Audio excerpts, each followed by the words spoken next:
Paulinda Babbini hopes that you never have to experience what it's like to lose a child to cancer. With September being Ovarian Cancer Awareness Month, Paulinda joins us as she takes us on her journey from losing her daughter Robin at age 20 to ovarian cancer, to finding her purpose, passion, and commitment by starting the nonprofit, the Ovarian Cancer Circle, to honor Robin's memory. Paulinda shines a light on Robin's legacy by educating women about ovarian cancer and how they can save their own lives through vigilance and awareness. You're listening to Extraordinary Work, conversations about creating change. I'm Terry Yoffe, founder of Try Coaching. Throughout my career, I've worked in many industries, from fashion to advertising to sales. I'm a certified executive, career, and business coach, and a TV and podcast host. These podcasts will connect you with people who work passionately, striving to make a difference. I hope these authentic and inspiring conversations will help you channel your ability to create change in your corner of the world. Welcome, Paulinda. It is such an honor to have you here today. I feel so blessed in a way that you would be willing to come onto the podcast and have this incredible conversation. So welcome. Thank you. Thank you so much for giving me the opportunity, Terry, to educate and bring awareness to the community about ovarian cancer. It's a disease that people don't know about. They don't know the symptoms. And it's very important. I truly believe that if you know how to be a good health advocate, you can save your life. Yes. So tell us a little bit about how you got to where you are.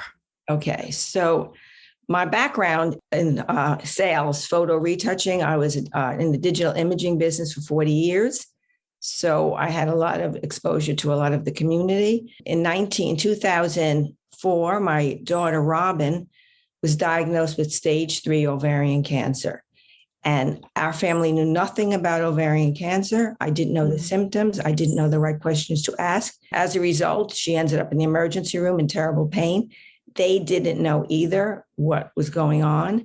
They gave her a transvaginal ultrasound at that point and thought the cyst had burst, but that's not what it was. And she was diagnosed 2.5 months after she went to the emergency room with stage 3 ovarian cancer. So she did lose her life in 2006, 2.5 years after her diagnosis. So I felt it is a difficult tragedy. It was a difficult time, but I knew I had to make a difference because, as I said a minute ago, people don't know the symptoms. They don't know how to be proactive. So I decided to start a nonprofit in honor of her memory. So it's called the Ovarian Cancer Circle, inspired by Robin Babbini. And my mission is to educate, bring awareness, and raise money for research, which is extremely important because it's very unfunded ovarian cancer research. So I'm very proud to say to date, I have raised $1 million in the 11 years since the circle has been founded. We do 2 fundraisers a year, one in the spring and one in the fall. And I'll continue to do that. I love your story. I really do. I had cancer myself a long time ago, and they didn't know what it was. Mm-hmm. And I had to advocate for myself, and they found out that I had endometrial. Early stages, I took care of it, and everything was okay. Mm-hmm. So tell us a little bit about when you made that conscious decision to start the Ovarian Cancer Circle and to start advocating. And then, of course, you will expand upon what you are doing today and how you are creating change with everything that's going on during this month, especially in the city and the airport and everything else. Well, first, I want to talk a little bit about Robin. And she was very dynamic, very charismatic. She was president of her student body. She was homecoming queen. That's her picture right behind us. You can see she's got a beautiful smile. She always drew people to her group, her circle. And it was a tragedy that such a young person should die for this kind of a disease. And I was encouraged by other people to start the organization. It wasn't just coming from my heart, but people who knew Robin and loved her so much felt her memory had to be kept. It had to last. It had to be memorialized. And that gave me a lot of impetus to do it. It made me realize that such a person who's so dynamic needs to be, her legacy needs to be kept alive, shine a light on her legacy, so that was how it began. And anyway, I just kind of followed in Robin's path, being that she was so involved in the community. We're in Hollywood. And I just kind of followed her footprint. She went to UC Santa Barbara. She was in Kappa Gamma, which is the national sorority. And I do a lot of things with that sorority. I've been doing that for 11 years. I give a Paulinda Babbini Community Achievement Award to an outstanding Kappa. I also give an award at her high school to an outstanding senior. And it helps bring her memory, keeps it alive. And the city of West Hollywood supports us. They light their city hall teal on September Ovarian Cancer Awareness Month. And so does the city of Los Angeles, and the LAX pylons are lit in teal. So we do have a lot of traction, and we are making a difference. I know that all the time. People call me and ask questions. They reach out to me for support and educational information. I give out these bookmarks, and on the back, it talks about the symptoms. I have a website, which we'll mention at the end, but I do sell items. I sell these scarves. I sell these pendants. Oh, you can't see me. And I sell earrings. I sell socks. And I do a lot of health fairs. And I actually have a wheel with 16 questions on it. And they're pretty basic questions, so people aren't intimidated. And when they walk away, they go, oh, I didn't know that. You've taught me so much. So that's part of my mission and part of what I've been doing.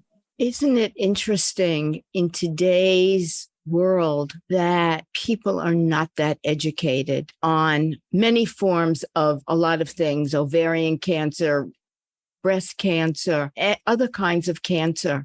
And it's incredible that one woman, not one woman, with lots of others have taken up the baton and the mantle to really use your voice and your platform to educate on ovarian cancer. Well, when you lose a child, which is the worst thing that could happen to a parent, you never, ever, ever expect that to happen. That was my motivation also. I help people because they do see that losing the child, you have kind of two choices. You can either crawl in a cave and just hide, or you can make a difference and do what I'm doing and keep the child's legacy alive and educate. And I know when I wear this teal, where I wear all over the place, everywhere I go, people associate that with ovarian cancer now, and me.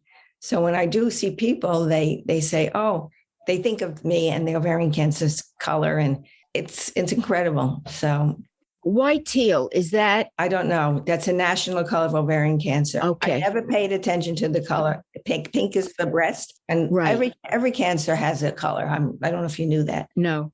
I knew the pink for breast cancer. Absolutely. So teal, I didn't pick it, but I love the color. And people are gravitated to it. It just happens to be a great color.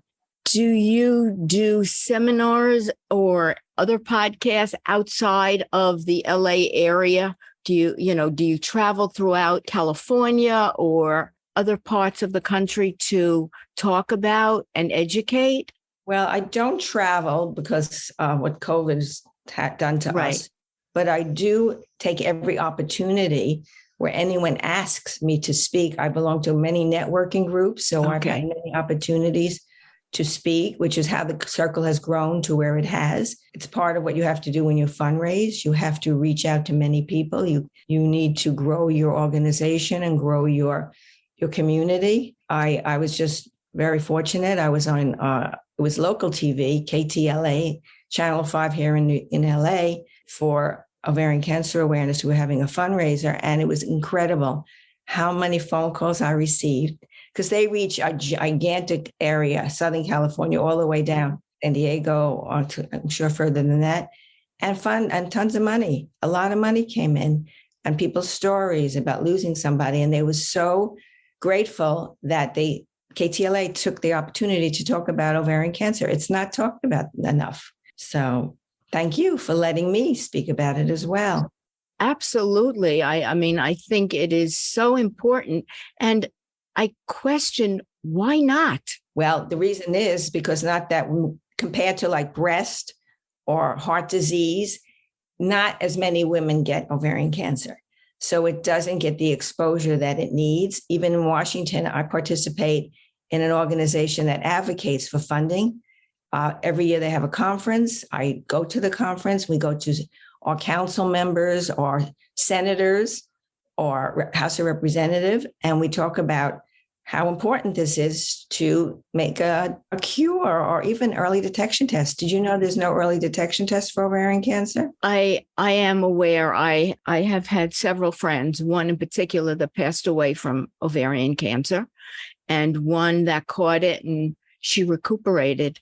Exactly. Which is rare, because my understanding is once it's detected, it's already far along. Well, it depends. If you get it early, and usually that's detected because you go in for something else and they find it. Yes, like for Robin, she complained for a whole year with the symptoms. She was nauseous, she had indigestion. Right. Also, it's frequent urination, constipation, symptomatic of other diseases, which is why it gets misdiagnosed a lot. However, if you do know the symptoms, and you can walk in with my bookmark or look it up and say to the gynecologist, these are the symptoms, give me a transvaginal ultrasound, which is not that painful. It's not that invasive. It will see if there's anything suspicious going on in your reproductive area, and a CA-125, which is a blood test. I get that. Right. Yes. And if you do those two things, that's all they have right now. It will at least put you in a better place for the doctor to maybe think maybe this is a possible ovarian cancer situation. I didn't know to ask those questions. Of course not. Went to the gynecologist. He didn't offer that. We walked out of there with no information. And as I said, 3 months later, we're in the emergency room. So if he had, or I had known about transvaginal ultrasound, CA-125 in July when we went, I kind of have a feeling she might be here today, because we would have caught that early and been on top of it. So I push that when I talk to women.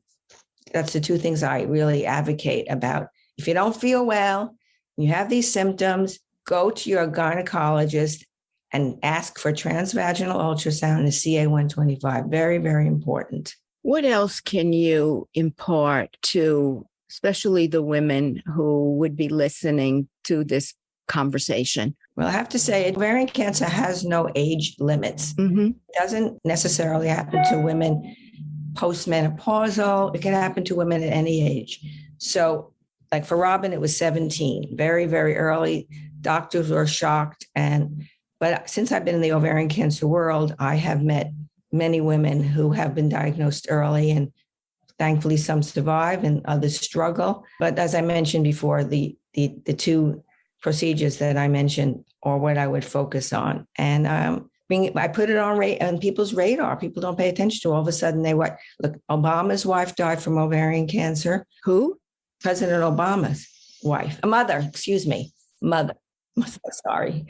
A mother died from ovarian cancer. And Angelina Jolie, I always talk about that when I speak. Her mother died from ovarian cancer. She carried the BRCA gene. Now, if you carry that gene, your chances for ovarian cancer and breast and colon increase by 80%. And there are other genes now. They've discovered more. So Angelina Jolie had a mastectomy and a hysterectomy to bring her risk down to 10%. So if you carry the BRCA gene, you can get genetic testing. That's how you find out about that, and probably tell you other genes. You can make a choice and to be proactive and have a hysterectomy. And big decision, but people do it. This is so helpful and such a relevant conversation with everything that is going on and all of these types of cancers that women could find out about and be educated on and not worry, or, constant checkups, going to the doctor every year. And I know I'll share my endometrial, I wasn't feeling well. And I kept going to the doctor. She kept doing a sonogram, nothing there, until I pushed her and she did a biopsy. And she called me and she was shocked. She said, I cannot believe this. I'm shocked. I had to have 4 people look at the biopsy. And within, 2 weeks, I was in the hospital, had my hysterectomy, and I had stage 1, so I didn't have to have any invasive procedures. So that's the stories you want to hear, that women stay on it. They don't give up. They don't listen to the doctor that says, oh, come back in 6 months. Right. No. We'll have another look. You got to be very proactive with your health. And I think it's also the doctor you choose. Very important. Somebody that is there and is there. And I have so many of my doctors on cell phone that they're willing to give it to me. Right. Well, our funding goes to one specific gynecologic oncologist. Okay. So tell us about the funding. Yes. So she has a lab at the Go Discovery Lab. It's at UCLA. She's a scientist. She's a clinician, and she's a gynecologic oncologist. So we've been funding her for 11 years now. She's made a lot of progress. She works with early detection, testing for early detection, and other better treatments. They work with your women's DNA, so they can be more specific about the chemo they're going to give. And that does make a difference. You can check her out on her website also. And we really are proud of her work and think that she could be the one that moves it one step further for progress and make a difference in women's lives. She has already saved many women's lives. Her patients are part of my team because they appreciate what she's done and know she can make a difference. So that's where our funding goes. So, Paulinda, one last thing that I am sure every woman knows and does every year, gets a Pap test. Tell us if that is significant when it comes to ovarian cancer. Well, Terry, I'm glad you asked that question because a Pap test has nothing to do with ovarian cancer. And many women it's a misconception. So please know that Pap does not have nothing to do with ovarian cancer. So be aware of that. That is very interesting and quite a piece of information that I think many people will be happy to hear, because we all think, oh, we get a Pap test. Wow, I'm good to go. But, thank you for sharing that. Absolutely. Very important piece of information. So I just want to tell people, if they're interested in donating or finding out more, they can go to the Ovarian Cancer Circle.org to find out more about this ovarian cancer and Paulinda and what she's really created change in the universe, in her world, by being a spokesperson, using her platform and her voice to help educate women so that they can certainly save their own lives. Is there one last thing you'd like to add, Paulinda? Well, I will continue doing this for the rest of my life. It is my passion. I'm committed. I feel wonderful when I hear that women have survived ovarian cancer and they're going on with their lives. So again, I just want to reiterate, be proactive, be aware, and you will survive ovarian cancer. It's not a death sentence if you catch it early. And that's what I want to just emphasize. Thank you, Terry, so much for giving me the opportunity. So welcome. And this is such a impressive story, that someone that has lost a child, a tragedy, that she has turned it into a triumph and into her being a voice for education on ovarian cancer. I cannot thank you enough, Paulinda, for being willing to share your life, your story with us. This has been a wonderful conversation. Thank you so much. You're very welcome. Thank you. Thank you for joining the conversation. For related content on extraordinary work, visit my website, trycoaching.com. I'll be back in 2 weeks with another conversation. If you enjoyed this podcast, please leave a review on Apple Podcasts and be sure to subscribe to future podcasts so you don't miss an episode. Always remember, when you work with passion and purpose, your work can become extraordinary. You won't want to miss our eye-opening next episode with Todd Churchess, the CEO and co-founder of Big Blue Gumball, an innovative leadership consulting, training, and executive coaching firm, and the author of the groundbreaking book, Visual Leadership. Be prepared for Todd to open our eyes, our minds, and our hearts as he demonstrates how we can become better communicators, presenters, thinkers, coaches, managers, and leaders by applying his visual thinking approach.